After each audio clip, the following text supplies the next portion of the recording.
الحمد لله نحمده ونستعينه ونستغفره ونؤمن به ونتوكل عليه ونعوذ بالله من شرور أنفسنا ومن سيئات أعمالنا من يهده الله فلا مضل له ومن يضلله فلا هادي له ونشهد أن لا إله إلا الله وحده لا شريك له ونشهد أن سيدنا ومولانا محمدا عبده ورسوله صلى الله عليه وعلى آله وأصحابه وأزواجه وذرياته وسلم تسليما كثيرا كثيرا أما بعد فأعوذ بالله من الشيطان الرجيم بسم الله الرحمن الرحيم قل إن صلاتي ونسكي ومحياي ومماتي لله رب العالمين لا شريك له وبذلك أمرت وأنا أول المسلمين وقال النبي صلى الله عليه وسلم من أعطى لله ومنع لله وأحب لله وأبغض لله وأنكح لله فقد استكمل الإيمان أو كما قال صلى الله عليه وسلم۔ محترم حضرات، بھائیوں، بزرگوں، دوستوں، ایک طویل عرصے کے بعد غالباً 4 ماہ سے کچھ زیادہ عرصہ ہوا آپ حضرات کی خدمات میں اس طویل عرصے کے بعد آج حاضری ہو رہی ہے۔ شاید اس سے پہلے اس قدر طویل عرصہ ایسا نہیں گزرا جس میں خطابات یا آپ سے ملاقات نہ ہو سکی ہو، لیکن اس وقت میں ایک طویل عرصہ ہوا اللہ کی مرضی سے، اور آج آپ حضرات کی خدمات میں حاضری ہوئی۔ میں نے اس وقت آپ کے سامنے قرآن کریم کی 2 آیتیں اور اسی کے ساتھ ساتھ نبی اکرم صلی اللہ علیہ وسلم کی ایک حدیث پاک تلاوت کی ہے۔ ان 2 آیتوں میں اور اسی طرح حدیث میں جو مضمون وارد ہوا ہے وہ مضمون ہے اس بات کا کہ مومن کی زندگی کا نقشہ کیا ہوتا ہے، مومن دنیا میں جیتا ہے تو کس لیے اور مرتا ہے تو کس لیے۔ مسلمان جو کام بھی کرتا ہے اپنی زندگی میں، اور پھر جب وہ اللہ کے دربار میں حاضری کے لیے تیار ہوتا ہے تو ان تمام چیزوں کے اندر اس کا مقصد کیا ہے اور کیا ہونا چاہیے، یہ مضمون ہے جو آیات میں بھی اور حدیث پاک کے اندر بھی بیان کیا گیا ہے۔ پہلے میں آیات کا ترجمہ کرتا ہوں، پھر حدیث پاک کا۔ اللہ تعالیٰ فرماتے ہیں، قل، اے نبی علیہ الصلاۃ والسلام آپ کہہ دیجئے، یعنی آپ اس بات کا اقرار کیجئے، آپ دل میں اس بات کو بٹھائیے اور زبان سے بھی یہ بات کہیے۔ کیا کہیے؟ ان صلاتی و نسکی و محیای و مماتی للہ رب العالمین، بلا شبہ میری نماز اور میری قربانی اور میرا جینا اور میرا مرنا یہ سب کچھ اللہ کے لیے ہے جو تمام عالموں کا پالن ہار ہے۔ میرے نفس کے لیے نہیں، کسی مخلوق کے لیے نہیں، کسی شے کے لیے نہیں، کسی مفاد کے لیے نہیں، بلکہ میرا جینا اور میرا مرنا اور تمام عبادات سب کچھ اللہ ہی کے لیے ہے۔ اس کے بعد میں کہتے ہیں لا شریک لہ، وہ اللہ جس کے ساتھ کوئی شریک نہیں، وہ تنہا ہے، وہی زمین کا مالک، آسمان کا مالک، چاند و سورج کا مالک، ہمارا اور آپ کا مالک، سب کا مالک وہی ہے، لا شریک لہ۔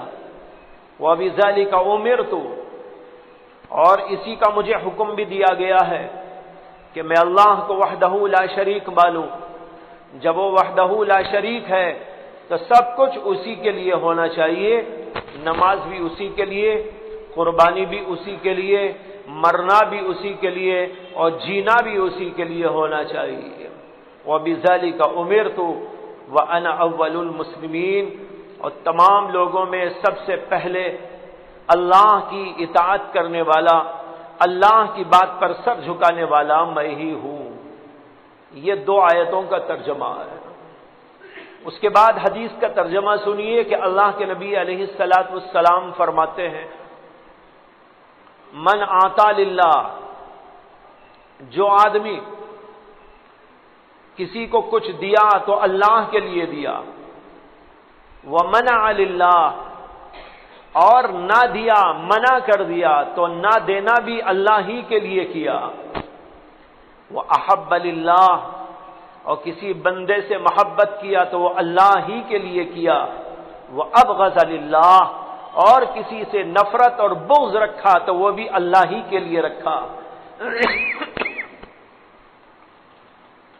وَأَنْكَحَ لِلَّهِ، اور نکاح کیا تو وہ بھی اللہ ہی کے لیے کیا، فَقَدْ اسْتَكْمَلَ الْإِيمَانَ، تو اس کا ایمان کامل ہو گیا۔ یہ حدیث پاک کا ترجمہ ہے۔ اس میں بھی چند چیزوں کا ذکر کیا گیا ہے، اللہ کے لیے دینا، اللہ کے لیے نہ دینا، اللہ ہی کے لیے محبت کرنا، اللہ ہی کے لیے کسی سے بغض و عداوت رکھنا، اللہ ہی کے لیے نکاح کرنا۔ کہتے یہ سب جب اللہ کے لیے ہوگا تو آدمی کا ایمان مکمل ہوگا۔ اگر آدمی اللہ کے لیے سب کام نہیں کیا تو اس کا ایمان مکمل نہیں ہے۔ اس آیت میں بھی وہی مضمون ہے، اس حدیث میں بھی وہی مضمون ہے جو مضمون قرآن پاک کی آیات کے اندر آپ کے سامنے ذکر کیا گیا۔ بھائیو، ہماری زندگی، ہماری موت، یہ سب کچھ اللہ ہی کے اختیار سے وجود میں آئی۔ اللہ ہی نے زندگی عطا فرمائی۔ اگر اللہ زندگی نہ دیتا تو کون اپنی زندگی خود بنا کے دنیا میں لے آتا؟ اللہ نے زندگی دی تو انسان زندہ ہوا۔ اللہ نے ہمیں اس دنیا کے اندر رہنے کا سلیقہ دیا تو یہاں پر ہم رہنے لگے۔ اسی طرح جب موت آئے گی تو وہ موت بھی اللہ ہی کے حکم سے آئے گی۔ آدمی خود نہیں مر جاتا، اللہ کا حکم آتا ہے، اللہ کے فرشتے آتے ہیں، اس کی روح قبض کر کے لے جاتے ہیں۔ یہ اللہ کے حکم سے ہوتا ہے۔ موت بھی اللہ کے حکم سے اور زندگی بھی اللہ کے حکم سے ہوتی ہے۔ جب سب کچھ اسی کی طرف سے، تو اس میں ہمارا ہر کام بھی اللہ ہی کے لیے ہونا چاہیے۔ یہ ایک ایسا پوائنٹ ہے جس کو اسلام اپنی تمام تعلیمات میں سب سے اول رکھتا ہے کہ جو کچھ کرو تو اللہ کے لیے کرو۔ ایک حدیث کا مضمون ہے، اللہ کے نبی علیہ الصلاۃ والسلام نے فرمایا انما الاعمال بالنیات، اعمال کا دار و مدار نیتوں پر ہے۔ جیسی نیت کرو گے اسی طرح کا ثمرہ ظاہر ہوگا۔ اگر اللہ کے لیے کرو گے وہاں سے اللہ کے پاس سے اجر کے فیصلے ہوں گے، اور اگر دنیا کے لیے کرو گے، دنیا کے مفاد کے لیے کرو گے یا کسی کو خوش کرنے کے لیے کرو گے تو پھر اس کے نتائج کچھ اور قسم کے سامنے آئیں گے۔ اس لیے ہر آدمی کو چاہیے انما الاعمال بالنیات، اعمال کا دار و مدار نیتوں پر ہے۔ اس لیے اپنی نیت ہر چیز کے اندر خالص رکھے، اور وہ نیت یہ ہونی چاہیے کہ ہمارے ہر کام سے اللہ خوش ہو جائے۔ اس کے بعد میں کہتے ہیں وَإِنَّمَا لِامْرِئٍ مَّا نَوَىٰ، آدمی کو وہی ملتا ہے جس کی وہ نیت کرتا ہے۔ اگر نیت اچھی ہے تو اچھا ثمرہ، اگر بری نیت ہے تو برا ثمرہ ملتا ہے۔ اللہ کے لیے کرتا ہے، اجر اللہ کی طرف سے ملتا ہے، اور اگر بندوں کی طرف سے بندوں کے لیے کرتا ہے، کسی اور غرض اور کسی اور مفاد کے لیے کرتا ہے، تو اس کا اجر و ثواب اللہ کی طرف سے عطا نہیں کیا جاتا۔ ایک بار ایک صاحب حضرت ابو الدرداء رضی اللہ تعالیٰ عنہ کی خدمت میں آئے، اور انہوں نے آ کر کہا کہ حضرت ایک آدمی ایک عمل کرتا ہے، مثلا نماز پڑھتا ہے یا روزہ رکھتا ہے، اور یہ جو کرتا ہے اللہ کے لیے کرتا ہے، لیکن اسی کے ساتھ ساتھ اس بات کی بھی اسے تمنا ہوتی ہے کہ لوگ میری عبادت پر میری تعریف کیا کریں۔ نماز تو پڑھا اللہ کے لیے، لیکن ساتھ ساتھ یہ خیال بھی ہے اس کو کہ میری نماز پر لوگ میری تعریف کیا کریں، میرے روزے پر میری تعریف کی جانے لگے، میرا شہرہ ہو جائے، میری عبادت کا ریاضت کا چرچا ہو جائے۔ اس کے بارے میں آپ کیا فرماتے ہیں؟ تو حضرت ابو درداء رضی اللہ تعالیٰ عنہ کہنے لگے لا شیء لہ، اسے تو کچھ بھی اجر و ثواب نہیں ملے گا، اس لیے کہ اللہ کہتا ہے کہ جو آدمی میری عبادت میں کسی اور کو شریک کرتا ہے تو میں یہ کہتا ہوں کہ جو کچھ تجھے چاہیے اسی سے لے لے جس کے لیے تو نے کیا، اور میرے ساتھ کسی کو شریک قرار دیا، میرے پاس تیرا کوئی اجر و ثواب نہیں۔ تو اس طرح جو آدمی اچھی نیت کے ساتھ یعنی اللہ کی خوشنودی کے لیے کرتا ہے، اللہ کی طرف سے اسے اجر و ثواب، اور اگر مخلوق کے لیے کرتا ہے تو پھر اسے کوئی اجر و ثواب اللہ کی طرف سے نہیں ملتا۔ اللہ کہتے ہیں جس کے لیے تو نے کیا اسی سے جا کے اجر و ثواب پا لے۔ اسی حدیث میں آتا ہے کہ نبی اکرم صلی اللہ علیہ وسلم نے آگے فرمایا فمن كانت هجرته الى الله ورسوله فهجرته الى الله ورسوله ومن كانت هجرته الى دنيا يصيبها او امرأة ينكحها فهجرته الى ما هاجر اليه۔ فرمایا کہ جو آدمی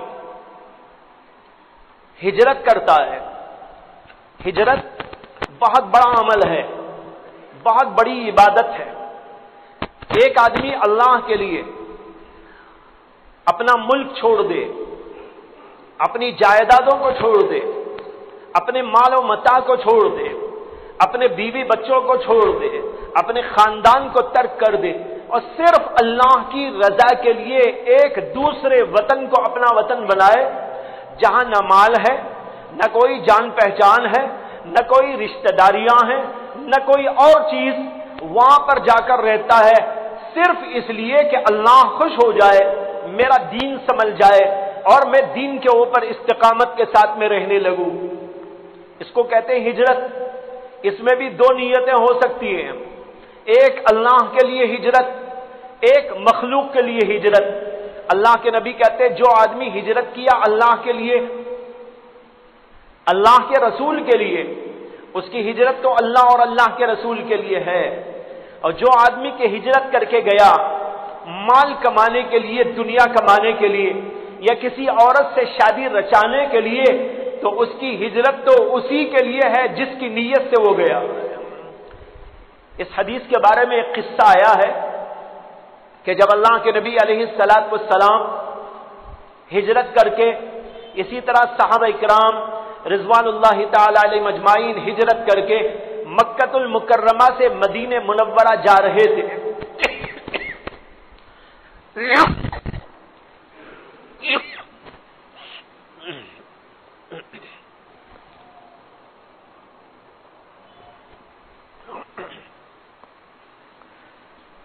اسی دور میں مکہ مکرمہ میں ایک صحابی رہتے تھے، لیکن عجیب بات یہ ہے کہ ان صحابی کا نام کہیں نہیں آیا، صرف اتنا آیا ہے کہ ایک صحابی رہتے تھے۔ ان صحابی کی مدینہ منورہ میں رہنے والی ایک عورت سے تعلق تھا، یعنی پرانے زمانے میں زمانے جاہلیت میں تعلق تھا، اس کے بعد انہوں نے اسلام لا کر اس سے تعلق توڑ لیا۔ پھر ان کو خیال ہوا کہ اب اسلام لے آیا ہوں، اب اسلام کے مطابق اس عورت سے شادی کر لوں۔ چنانچہ اس کو پیغام بھیجا کہ میں تم سے اسلام کے مطابق شادی کرنا چاہتا ہوں۔ اس عورت نے یہ پیغام بھیجا کہ میں نکاح کے لیے تیار ہوں، لیکن میری شرط یہ ہے کہ تم مکہ چھوڑ کر مدینہ آؤ۔ مدینہ آؤ گے تو یہاں میں شادی کرنے کے لیے تیار۔ تو وہ صحابی مکہ چھوڑ کر مدینہ منورہ اس لیے آئے، اور اسی زمانے میں جس وقت صحابہ ہجرت کر رہے تھے، یہ اس لیے آئے کہ اس عورت سے شادی کریں۔ وہاں پر آئے اور اس عورت کا نام تھا ام قیس۔ اس عورت سے انہوں نے شادی کر لی۔ اللہ کے نبی علیہ السلام کو معلوم ہوا کہ فلاں صحابی نے ہجرت اس لیے کی ہے تاکہ اس عورت سے یہاں آ کے شادی کرے۔ اللہ کے نبی علیہ السلام کو جو ہی معلوم ہوا، عبداللہ بن مسعود روایت کرتے ہیں، اللہ کے نبی اپنی چادر کو سمیٹے ہوئے آئے اور منبر کے قریب ہوئے، صحابہ کرام جمع ہو گئے، اور اللہ کے نبی علیہ السلام نے وہاں پر یہ حدیث بیان فرمائی، انما الاعمال بالنیات وانما لامرئ ما نوى فمن كانت هجرته الى الله ورسوله فهجرته الى الله ورسوله ومن كانت هجرته الى دنيا يصيبها او امرأة ينكحها فهجرته الى ما هاجر اليه۔ اس موقع پر یہ حدیث پاک بیان فرمائی۔ بہرحال اس سے مقصد یہ ہوا کہ مومن کا ہر کام اللہ کی خوشنودی کے لیے ہونا چاہیے، دنیا کا کوئی مفاد، دنیا کی کوئی چیز اس کے پیش نظر نہیں ہونا چاہیے۔ یہ مومن کامل کی علامت ہے۔ اس کو فرمایا استکمل الایمان، اس کا ایمان مکمل ہوتا ہے۔ جو دیتا ہے تو اللہ کے لیے، جو نہیں دیتا تو اللہ کے لیے، جو کسی سے محبت کرتا ہے تو اللہ کے لیے، جو کسی سے بغض رکھتا ہے تو اللہ کے لیے، جو شادی کرتا ہے تو اللہ کے لیے۔ اسی طرح دنیا کا بھی کوئی بھی کام کرتا ہے تو اس دنیا کے کام کے اندر بھی اس کے پیش نظر اللہ کی خوشنودی ہوتی ہے۔ اس کو اللہ کے نبی علیہ السلام سے کہا گیا، قل، آپ اعلان کیجئے، آپ اقرار کیجئے، دل میں آپ اس کو بٹھائیے، ان صلاتی و نسکی، میری نماز۔ دیکھو مومن کی زندگی میں سب سے زیادہ اہم ترین چیز جو ہوتی ہے وہ نماز ہے۔ اللہ نے سب سے پہلے اس کا ذکر کیا، ان صلاتی، میری نماز، وہ نسکی، نسک کے معنی عربی میں کئی آتے ہیں۔ حج کے ارکان ادا کرنے کو بھی نسک کہتے ہیں، اسی سے حج کے مناسک کا لفظ استعمال ہوتا ہے۔ مناسک کے حج کے معنی ہوتے ہیں حج کے ارکان، تو یہ معنی بھی اس کے آتے ہیں۔ اسی طرح اس کے ایک معنی قربانی کرنے کے بھی آتے ہیں، اور اس کے ایک معنی عبادت کرنے کے بھی آتے ہیں۔ یہاں سب معنی ہو سکتے ہیں۔ ان صلاتی و نسکی، میری نماز اور میرا نسک یعنی میرا حج، یا یوں ترجمہ کیجئے میری قربانی، یا یہ ترجمہ کیجئے میری تمام عبادتیں، سب کی سب وہ اللہ کے لیے ہے۔ اللہ کے نبی کو حکم دیا گیا کہ آپ یہ کہیں اور دل میں اس کو بٹھائیں۔ اور آگے کہاں، وہ محیایا، صرف نماز روزے تک کی بات نہیں ہے، بلکہ اس سے آگے کا مسئلہ ہے۔ اس کے آگے کا کیا مسئلہ ہے؟ محیایا و مماتی، میری زندگی اور میری موت یہ سب بھی اللہ کے لیے ہے۔ اس میں دیکھیے ترقی کی گئی ہے۔ پہلے تو کہا گیا نماز، پھر اس سے آگے بڑھتے ہوئے کہا گیا تمام عبادتیں، اور پھر اس سے آگے بڑھ کر کہا گیا صرف عبادتوں تک محدود نہیں، بلکہ اس سے آگے یہ ہے تمہارا چلنا، تمہارا پھرنا، تمہارا اٹھنا، تمہارا بیٹھنا، تمہاری شادی کرنا، تمہارا کھانا کھانا، تمہارا پینا، تمہارا سونا، تمہارا جاگنا، تمہارا کہیں تجارت کے لیے جانا وہ آنا، یا کسی کو دینا اور لینا، یہ سب کچھ بھی جو زندگی کے اندر ہوتا ہے یہ اللہ کے لیے ہونا چاہیے۔ محیایا، میری زندگی بھی اللہ کے لیے، اور کہا وہ مماتی، اور میری موت بھی اللہ کے لیے۔ زندگی کے بارے میں تو سمجھ میں آتا ہے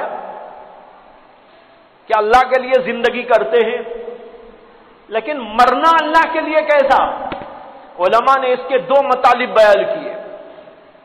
ایک مطلب یہ بیان کیا میری موت بھی اللہ کے لیے ہو، یعنی میں جہاد کے راستے میں جا کے شہید ہو جاؤں، ایک معنی یہ ہے۔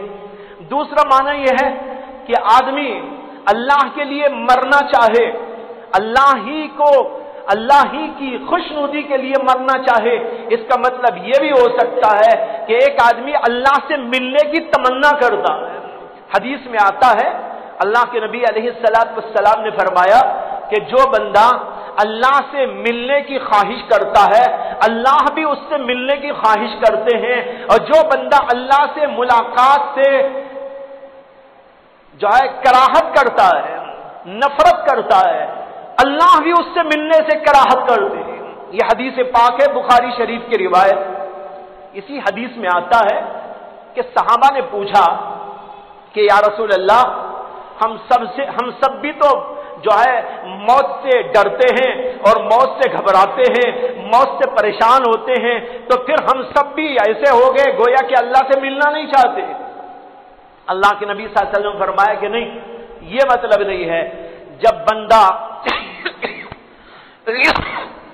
مرنے کے قریب ہوتا ہے، مومن بندہ، اسے دکھایا جاتا ہے، اس کی نعمتیں دکھائی جاتی ہیں، اسے جنت دکھائی جاتی ہے، اللہ کی رضا دکھائی جاتی ہے، وہاں کی نعمتیں اس کے سامنے کھول دی جاتی ہیں۔ جب وہ ان چیزوں کو دیکھتا ہے آرزو کرتا ہے میری جلد سے جلد موت آئے اور میں جا کر اللہ سے ملاقات کروں۔ اور جب کسی کافر اور بدبخت انسان کی موت آتی ہے تو اسے عذابات دکھائے جاتے ہیں، پریشانیاں دکھائی جاتی ہیں، اللہ کی ناراضگی اور اللہ کی لعنتیں اس کو دکھائی جاتی ہیں۔ تب وہ گھبرا کر کہتا ہے ارے میں نہ مروں، یہیں پر زندہ رہوں اور یہاں پر نہ جاؤں۔ اللہ تعالیٰ ایسے بندے کے بارے میں کہتے ہیں میں بھی اس سے ملنا نہیں چاہتا۔ تو دیکھو ایک مطلب یہ ہے کہ اللہ سے ملنے کی تمنا ہو۔ اللہ سے ملنے کی تمنا دو وجہ سے ہوتی ہے۔ بعض لوگ تو اس لیے موت کی تمنا کرتے ہیں دنیا کے حالات سے، مسائل سے، پریشانیوں سے، یہاں کے فقر و فاقے سے پریشان ہو کے کہتے ہیں ارے ہم کو موت آ جائے۔ حدیث میں اس سے منع کیا گیا ہے۔ دنیا کی پریشانیوں سے تنگ آ کر کوئی آدمی موت کی تمنا اور آرزو نہ کرے۔ حدیث میں صراحتاً اس سے منع کیا گیا۔ اسی لیے آپ دیکھتے ہیں کہ بہت سارے لوگ خودکشی کر لیتے۔ یہ خودکشی کرنے والے کون؟ یہ وہ لوگ ہوتے ہیں جو دنیا کی تکلیفوں سے گھبراتے، دنیا کی مصیبتوں سے پریشان ہو جاتے ہیں، اور یہ سمجھتے ہیں کہ بھئی یہ ساری مصیبتیں، اذیتیں، تکلیفیں یہ جو ہیں یہ ختم کب ہوگی، ہماری موت آ جائے گی تو ختم ہو جائے گی۔ لیکن ان لوگوں کو یہ خبر نہیں کہ موت کے بعد بھی ایک زندگی ہے، زندگی یہاں ختم نہیں ہے، ایک زندگی کے بعد دوسری زندگی قائم ہے۔ جو لوگ یہ سمجھیں گے وہ کبھی ایسا نہیں کریں گے۔ اس لیے اس سے منع کیا گیا کہ دنیا کی آفتوں، مصیبتوں اور یہاں کی تکلیفوں سے پریشان ہو کر کوئی آدمی موت کی تمنا نہ کرے۔ دوسری تمنا ہوتی ہے موت کی اس لیے تاکہ اللہ سے ملاقات ہو جائے، اللہ کے نبی سے ملاقات ہو جائے، اللہ تبارک و تعالیٰ کے جوار میں ہم رہ کر وہاں کی نعمتوں سے متمتع ہو جائے۔ یہ تمنا اور آرزو صحابہ کرام بھی کرتے تھے۔ حضرت سیدنا ابو ہریرہ رضی اللہ تعالیٰ عنہ کے بارے میں آتا ہے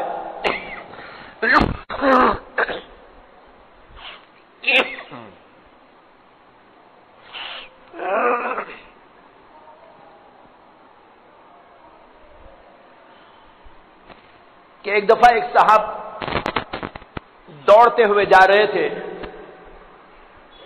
حضرت ابو ہریرہ کے سامنے سے. حضرت ابو ہریرہ نے ان کو روکا اور ان سے پوچھا کہ بھائی کہاں جا رہے ہو؟ انہوں نے کہا کچھ خریدنا ہے، بازار جا رہا ہوں.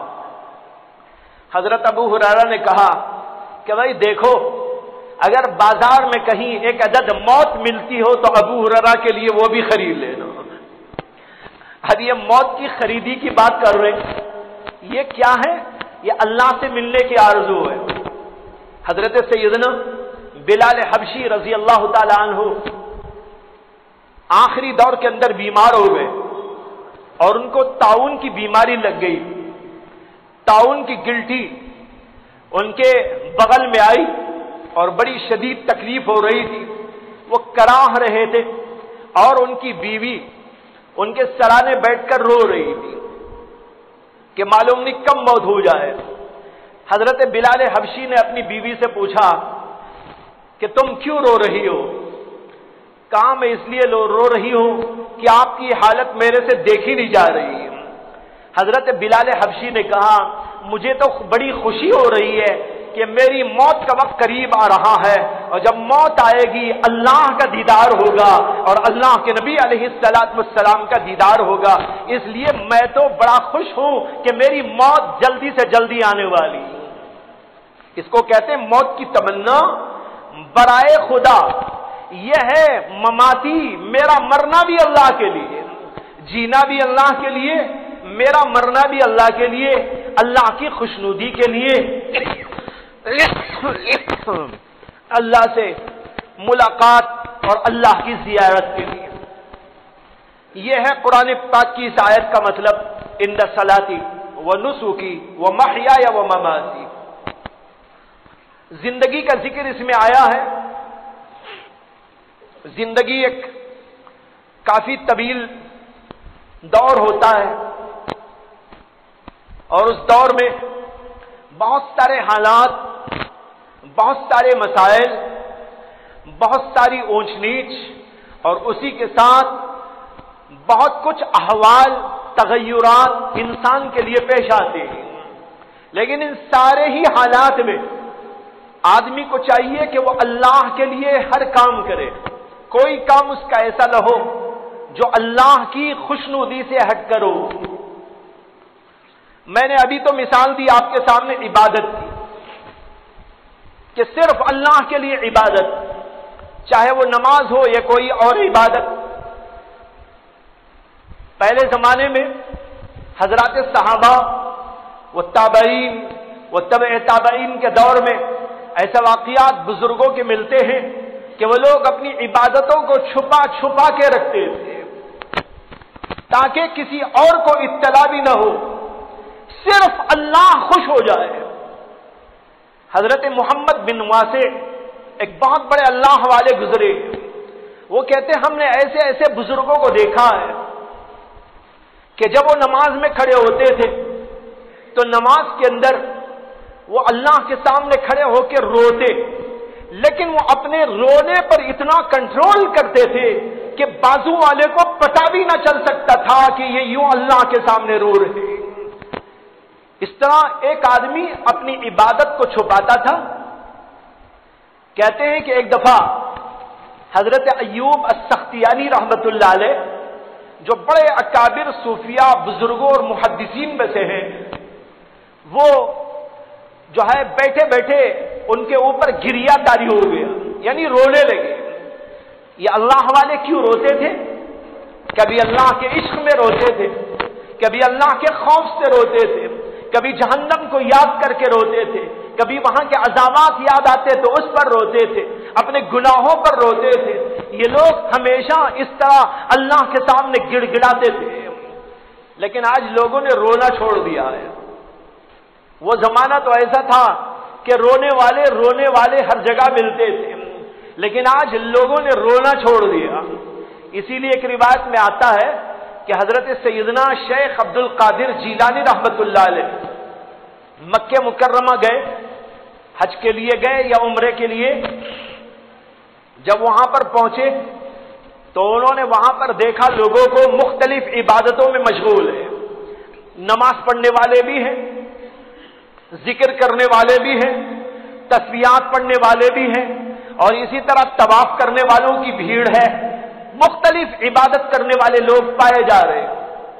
حضرت شیخ عبد القادر جیلانی رحمۃ اللہ علیہ نے اپنے مریدین سے فرمایا کہ بھائی یہاں پر ہر عبادت موجود ہے لیکن ایک عبادت مجھے نظر نہیں آ رہی۔ لوگوں نے کہا کہ حضرت وہ کون سی عبادت؟ یہاں تو نماز پڑھنے والے بھی ہیں، ذکر و تسبیح والے بھی ہیں، یہاں تلاوت کرنے والے بھی ہیں، یہاں دعا مانگنے والے بھی ہیں، اور یہاں طواف کرنے والے بھی ہیں، یہاں تو ہر قسم کے لوگ موجود ہیں، وہ کون سی عبادت ہے جو آپ کو نظر نہیں آ رہی؟ انہوں نے کہا ایک عبادت نظر نہیں آ رہی ہے، وہ ہے رونے کی عبادت۔ رونا بھی عبادت ہے، بہت بڑی عبادت ہے۔ انہوں نے کہا مجھے یہاں کوئی رونے والا نظر نہیں آتا۔ اس کے بعد حضرت آگے بڑھے، کعبۃ اللہ کی چوکھٹ پہ گئے، وہاں پر جا کر انہوں نے کعبے کی چوکھٹ پہ سر رکھا اور دعا مانگنے لگے، اور پھر اس کے بعد رونا شروع کیا۔ ایسا روئے کہ کعبے کے اندر اس وقت جتنے لوگ موجود تھے سب کو رونا آ گیا۔ یہ بہت بڑی عبادت۔ تو بہرحال کہہ رہا تھا کہ حضرت ابو ایوب سختیاری ایک بہت بڑے محدث گزرے۔ وہ ایک دفعہ بیٹھے بیٹھے ان کے اوپر گریا تاری ہو گیا، اور جب رونا آتا ہے تو ناک بھی سڑ سڑ کرتی ہے۔ تو لوگوں نے کہا حضرت کیا ہوا، رونا آ گیا آپ کو، کیا بات ہے؟ تو انہوں نے کہا نہیں رونے کی بات نہیں ہے، بس جو ہے زکام ہو گیا ہے۔ کہنے لگے بس جناب زکام ہو گیا ہے، یعنی اپنے اس عبادت کو چھپا رہے تھے اور اس کو زکام کا نام دیا اور لوگوں کو بتا دیا کہ زکام ہو رہا ہے۔ تو اس طرح یہ اللہ والے اپنی عبادت کو چھپاتے تھے تاکہ صرف اللہ کے لیے عبادت ہو، مخلوق کا کوئی حصہ اس کے اندر نہ ہو۔ عبادت کے علاوہ جو ہمارے مختلف کام کاج دنیا میں ہوتے ہیں جس کو ہم زندگی کہتے ہیں، کھانا بھی ہے، پینا بھی ہے، اٹھنا اور بیٹھنا بھی ہے، بیوی بچے بھی ہیں، کمانا اور جمانا بھی ہے، کھانا اور پینا بھی ہے، یہ سب کچھ جو ہم کرتے ہیں اس کے اندر بھی اللہ کی خوشنودی کا تصور ہونا چاہیے۔ اس میں اللہ کی خوشنودی کیسے ہوگی؟ بعض لوگ اسے بڑی عجیب بات سمجھتے ہیں کہ بھئی ہم کھانا کھائیں تو اس میں اللہ کی کیا نیت کریں، اللہ کی خوشنودی کی کیا نیت کریں؟ ہم بیت الخلا جائیں تو اس میں اللہ کی خوشنودی کی کیا نیت کریں؟ ہم کو نیند آ رہی ہے، ہم سونا چاہیں تو اس کے اندر اللہ کی خوشنودی کی کیا نیت کریں؟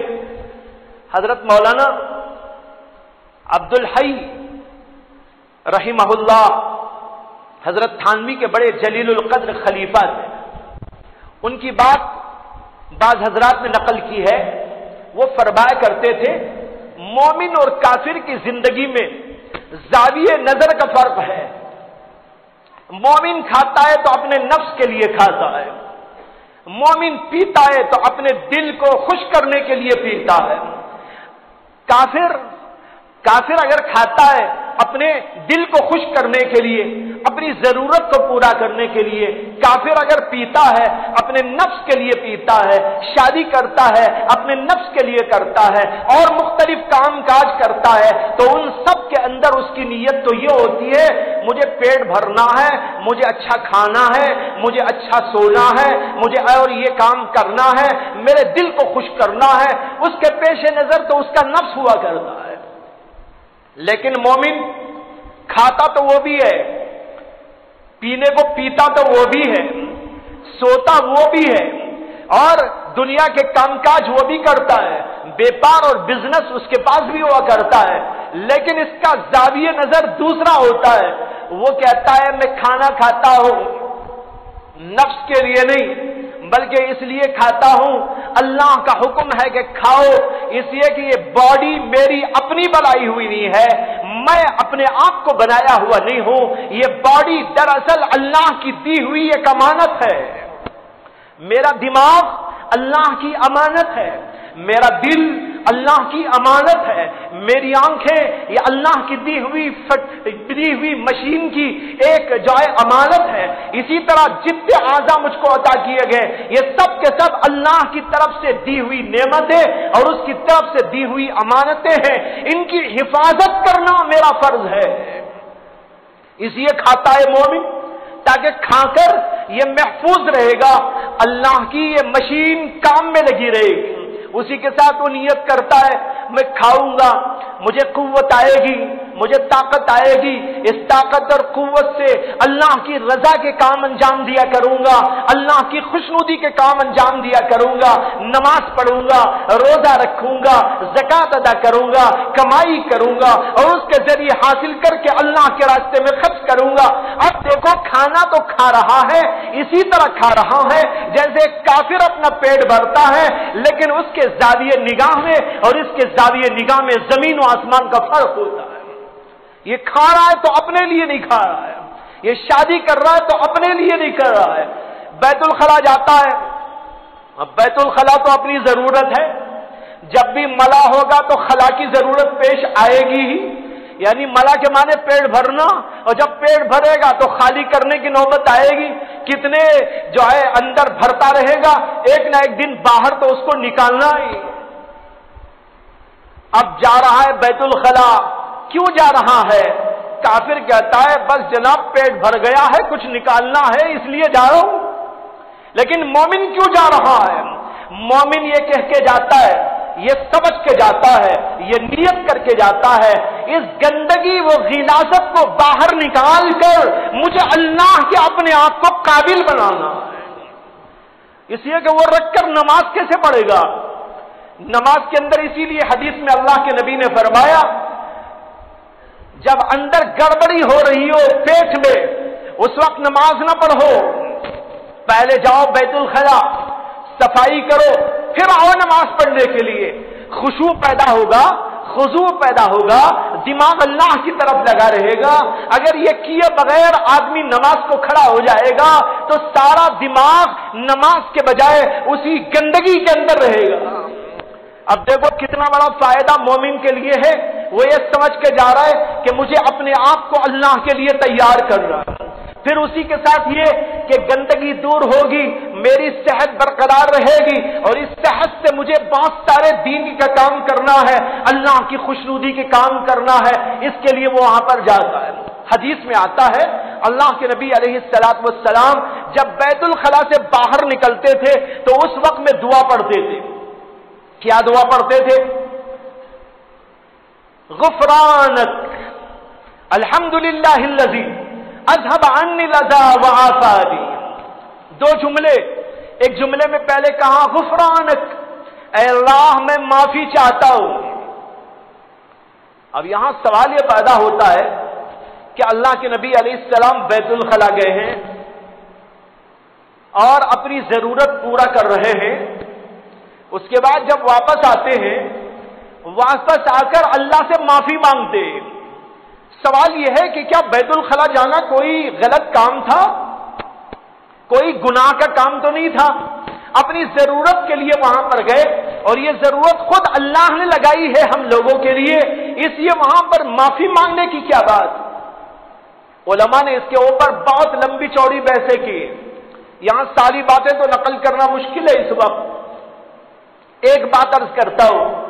بعض علماء نے کہا اللہ کے نبی علیہ الصلوۃ والسلام جب بیت الخلا سے واپس آتے اور یوں کہتے غفرانک، اے اللہ مجھے معاف کر دیجئے، اے اللہ میری مغفرت فرما دیجئے، مجھے معافی عطا کر دیجئے، تو اس کا منشا یہ ہوتا تھا کہ جب میں بیت الخلا گیا تو اے اللہ وہاں پر جا کر جتنی دیر بیٹھا رہا میری زبان تیرے ذکر سے خالی رہی، اس کے لیے معافی چاہتا ہوں۔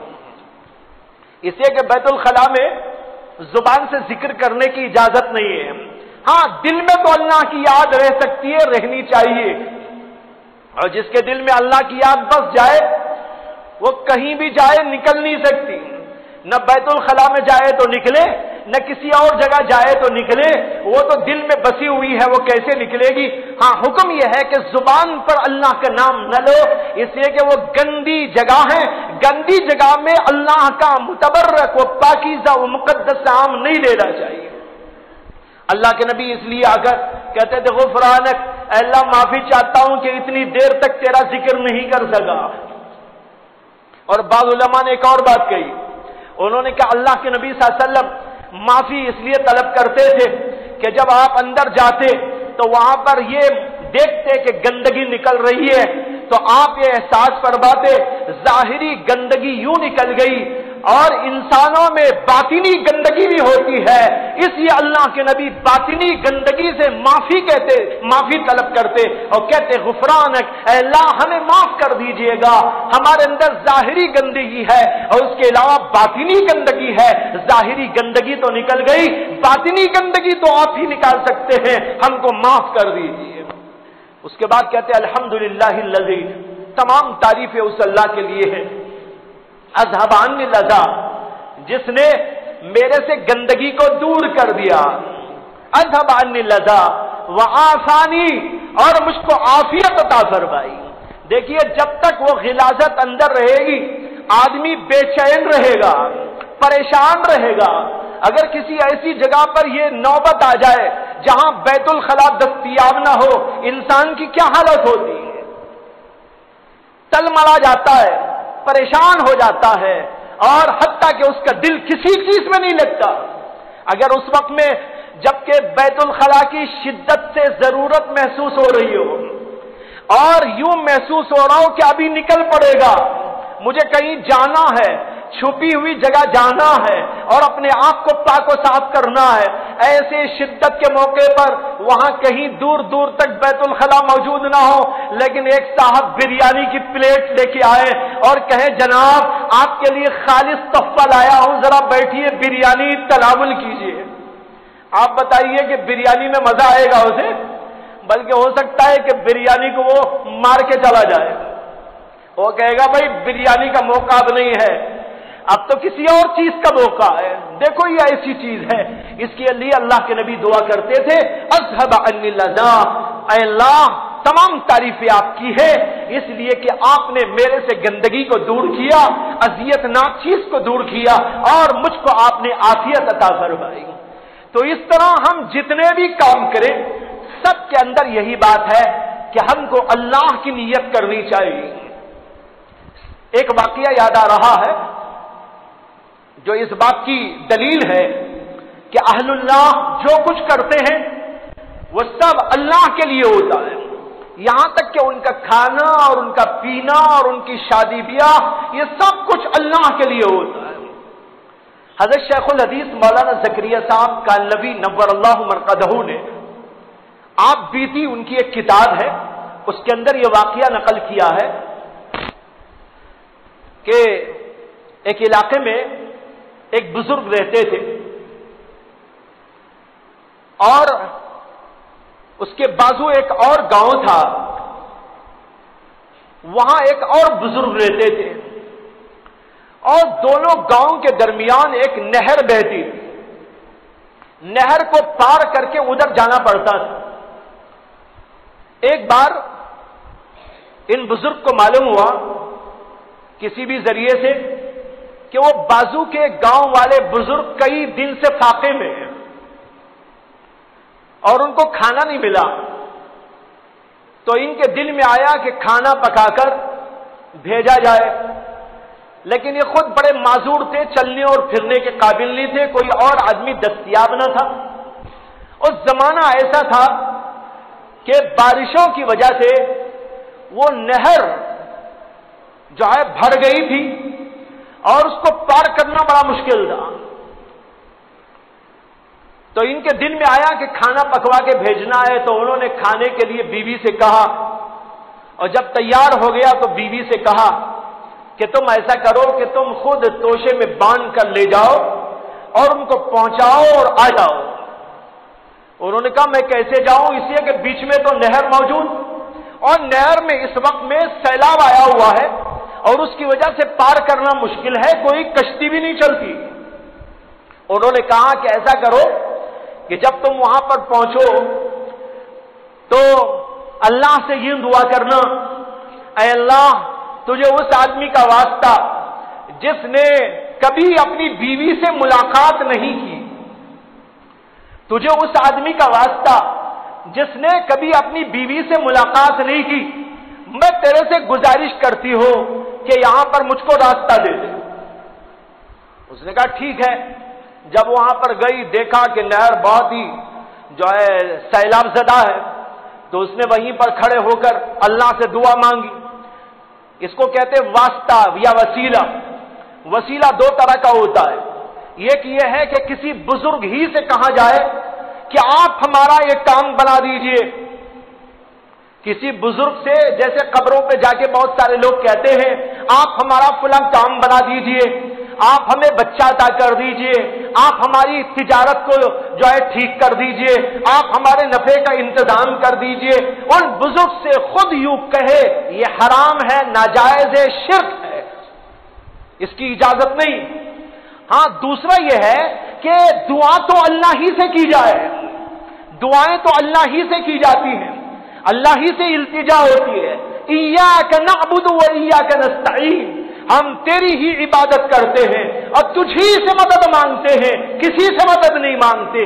مدد اللہ سے مانگی جائے، لیکن کسی اللہ کے ولی کا، کسی نبی کا، کسی جو ہے بزرگ کا واسطہ دیا جائے، اس لیے کہ وہ اللہ کے نزدیک مکرم ہوتے ہیں، مقدس ہوتے ہیں، اللہ ان کی وجہ سے ہماری بات سن لیتا ہے، اس کی اجازت ہے۔ حدیث کے اندر آتا ہے اللہ کے نبی صلی اللہ علیہ وسلم نے ایک صحابی کو اسی طرح دعا سکھائی کہ تم یہ دعا کرنا کہ اللہ میں تیری طرح متوجہ ہوتا ہوں بھی نبی کا محمد، تیرے نبی محمد کے واسطے سے۔